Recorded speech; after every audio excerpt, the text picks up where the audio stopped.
اسمع الفيديو ده وتعالى ارجع لي عشان في كلام كتير هيتقال.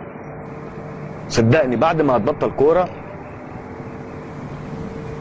والله ما حد هيعرفك. والله بعد ما هتبطل كوره ولا ينفع اصلا. اولا اسلوبك في الاعلام ما ينفعش، غير مؤهل.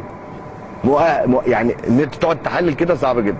مالكش، مفيش اعلامي، مفيش مدير كوره، مفيش مجلس اداره، انسى مدير فني، انسى اعلامي، انسى.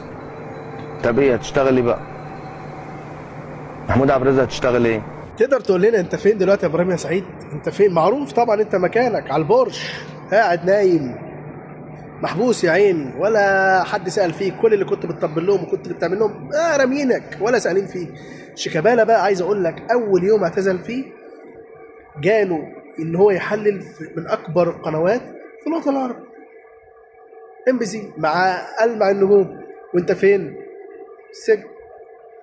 هي اقدار، وزي ما انت قلت عليه بصراحه ربنا فتح له حته تانية، عشان انت بس كنت بتقول عليه كلام وكل مره تتكلم عن شيكابالا وهو عمره ما رد عليك، عمره ما رد عليك. ولكن الرد جه من هنا، الرد جه من هنا، من فوق، اللي محدش يقدر يراجع ولا يتكلم.